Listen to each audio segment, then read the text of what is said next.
Alors voici des exercices de mobilisation du tronc sur ballon dans les différents plans. Pour s'installer sur le ballon, vous veillez à mettre les lignes parallèles par rapport au sol. Vous mettez le doigt sur le goupillon et vous installez devant le goupillon. Donc là, mobilisation d'antérétroversion globale. Donc on creuse bien le dos et on enroule ensuite avec un double menton. Pour bien enrouler, surtout au niveau des lombaires, là où on est assez raide, vous faites comme si vous voulez vous coucher sur le ballon. On avance les genoux.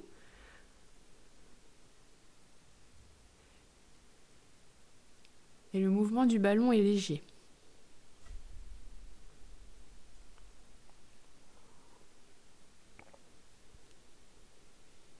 Ensuite, on va sectoriser les antérétroversions, on va passer juste au lombaire. Donc là, vous voyez, il n'y a que la partie basse de la colonne qui est mobilisée. Comme si on voulait juste rouler les fesses sur le ballon. Je veux poser mon sacrum sur la balle et ensuite je l'échappe, je l'amène vers le plafond.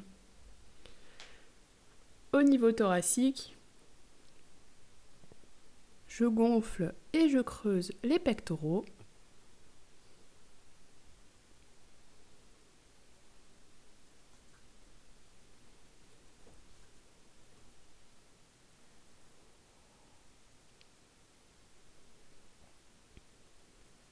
Et au niveau du cou, on amène en double menton, je regarde vers le sol et ensuite extension, je regarde vers le plafond. Ça va bien étirer la partie postérieure de la nuque.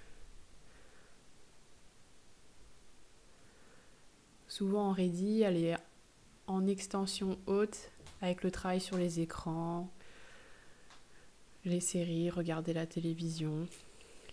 Ensuite, nous allons passer au mouvement d'inclinaison globale. Donc, vous cherchez à toucher le sol avec les mains sur le côté, mais sans, tourner le tronc. On reste bien dans l'axe comme je montre ici.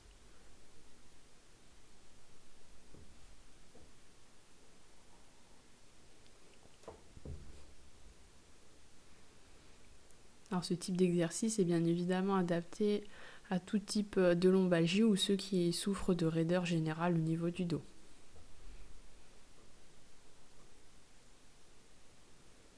Ensuite, on sectorise au niveau des lombaires.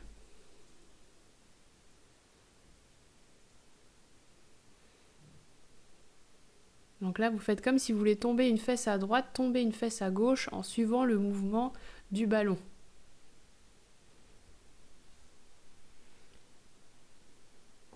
Là, on sectorise au niveau thoracique. Donc pareil, comme avec le mouvement d'inclinaison globale, on n'amène pas l'épaule vers l'avant. On reste les épaules droites. Et là, par exemple, je descends un coude et puis l'autre pour m'aider à réaliser le mouvement. Ensuite, au niveau cervical, vous tendez une oreille d'un côté et une oreille de l'autre.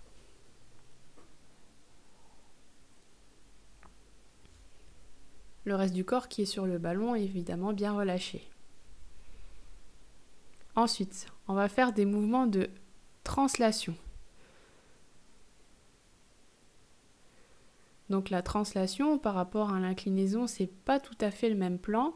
En fait, on parle de mouvement de translation par rapport au sol. Là, si vous regardez mes bras, ils sont toujours parallèles au sol lorsque je fais la translation globale. Je cherche un objet qui est loin et je change de côté. Là, on peut pareil viser avec les coudes, si c'est plus facile pour vous. Donc contrairement à l'inclinaison, là, j'essaye d'amener en fait les hanches d'un côté et puis l'autre, mais toujours mon bassin qui est parallèle par rapport au sol. Là, on arrête au niveau des lombaires et je montre avec les coudes la translation au niveau thoracique. Donc vous voyez, mes coudes, ils sont toujours parallèles au sol. Ils ne descendent pas. Pareil pour les mains.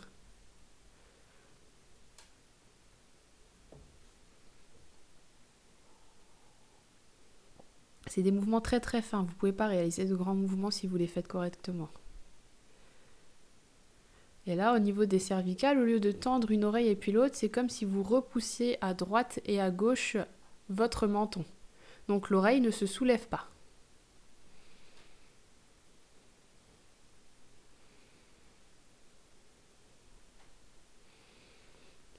Maintenant, on va passer aux rotations globales. Donc, on s'enroule vers le ballon. On va bien vers l'avant, on creuse vers l'arrière. Évidemment, on fait dans les deux sens. Voilà, on change de sens.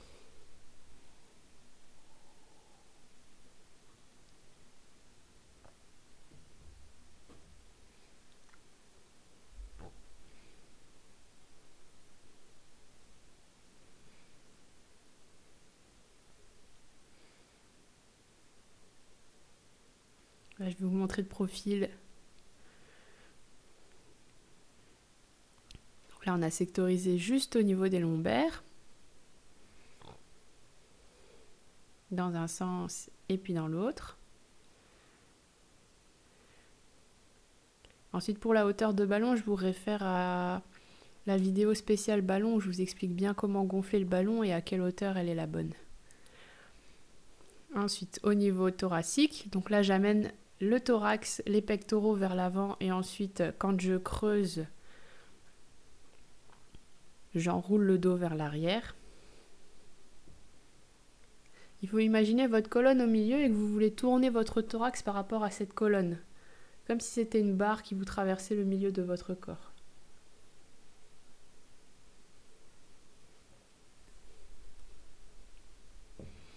Ensuite, pareil, au niveau des cervicales, on reprend la rotation.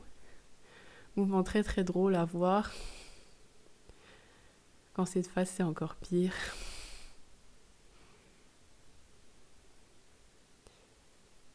Alors on tourne pas avec la tête en faisant un rond avec le nez, on tourne avec la tête. Vraiment, je fais un double menton et je cherche toujours par rapport à la barre qui représente notre colonne cervicale. Là, je reprends un peu plus tous les mouvements globaux qu'on a revus tout à l'heure. Les petits, petite inclinaison lombaire, inclinaison thoracique, inclinaison cervicale, translation globale,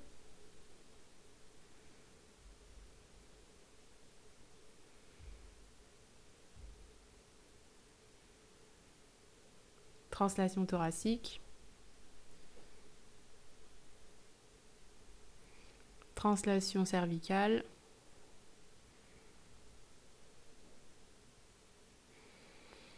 rotation globale,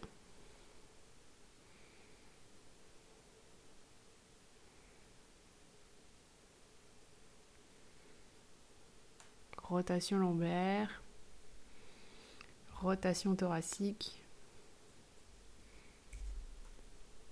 rotation des cervicales,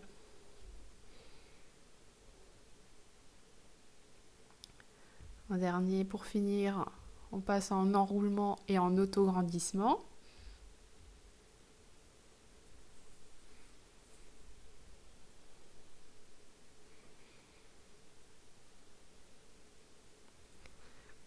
Et pour finir, je vais vous montrer une mobilisation du diaphragme pour ceux qui ont du mal à respirer ou qui ont une coupole coincée. Donc là, en soulevant le t-shirt, on va chercher les dernières côtes. J'enroule le dos, j'enfonce mes doigts sous ces dernières côtes, à peu près où il y a l'estomac. Je souffle, je souffle, je souffle, je souffle pour que je puisse enfoncer mes doigts. Et ensuite, je réalise une extension du rachis et on maintient la posture.